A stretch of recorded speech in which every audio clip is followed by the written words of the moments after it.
How was working with Stephen A. Smith on your local radio show for a couple years? Amazing, amazing. I love Stephen A. He's still a big brother to me to this day. Um, I think, you know, we'll always remain close. He's always there for me if I need him, and I always will be for him as well.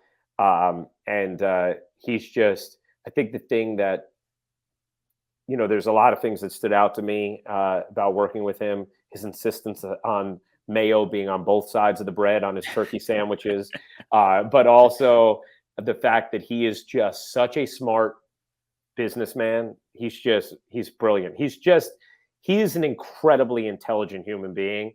And I loved getting to observe the way he would see things many moves ahead, business wise. And then how easy he was to work with. People might think because he has this uh, very aggressive style of being on air that he could be difficult to work with, and he's not.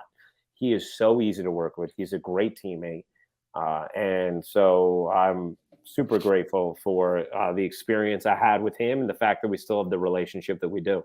And that was right at the start of his kind of rebirth at Yeah, ESPN. Like, I think he was named a permanent co-host on First Take right around the same time that you guys started doing the radio show together. Could you have foreseen that the larger than life personality that he was about to become?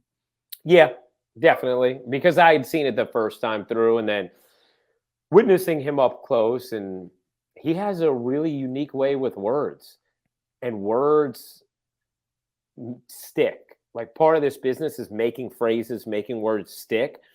He does it with a verve and a passion and an intelligence that just it sticks. Like, when you're watching him, you're just like, this guy's memorable. Yeah. He's just like, he's really good at what he does. And so working with him up close, like, I absolutely saw that up close. So I totally could see it coming. It's funny because um, the way we got paired together is they wanted to move Stephen A into this time slot, and I had a clause in my contract that didn't allow them to move me.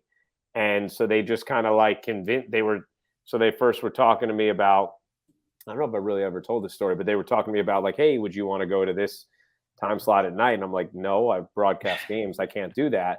And then that made them sort of be like, okay, like, and they were, at the time believers in my hosting abilities too, and that made them kind of think like, okay, well, could we have Steven with Ryan? And we met, and Steven showed me incredible respect from jump. And Steven had a lot to do with me starting to do play-by-play at ESPN. We were doing a radio show first, and he was one of the people who said to the bosses at ESPN internally, like, hey, have you heard Ryan do Nets games? Why is he not doing play-by-play for us at ESPN? And so I'm always grateful to him for that. But I don't think, I think if they would have had it their way, Steven would have just been a solo Yeah. host, like, right away on the radio show. But they were kind of stuck with me, and then they decided, all right, let's try and make the most out of it. And it's funny too. I think about it now. Like, I was really bold. I was like, they wanted to do like Stephen A with Ryan Ruocco, and I was like, nope. I was like, I'm the co-host. It's gonna say and it's funny now because, like, at this moment in time, and even then, like, there's nothing insulting about that. This is Stephen A. Sure. Smith, Yeah. But I was just kind of like, hey, this is like what my contract says. Like, we're abiding by it. And it ended up a great thing, not because our show had some long run together, but because it allowed me to develop this relationship with Steven, which has been an incredibly fruitful one for my career, but more importantly, a really meaningful one for my life. Was that relationship at all like did it struggle at the start because it was a bit of a forced marriage? Like did he No, did I he don't think so. trust you from the start? And Yeah, he did.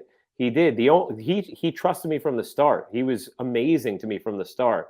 The only thing that was difficult was the fact that we were rarely in the same location. Yeah. So that part of it was hard. And at that point, there wasn't like this kind of thing, right? Where you could look at each other and Right. it doesn't feel like it's really missing a beat. So that was hard because it was hard to know, like, when is Stephen A done talking? When do I start? Whatever. And then when we'd be in person doing shows, I'd be like, oh my gosh, these shows are so good.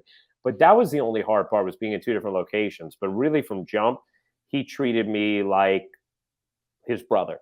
And to this day, we have a big brother, little brother relationship where, like, I know he always has my back. And he probably would need me less than I need him, but I would always have his back too.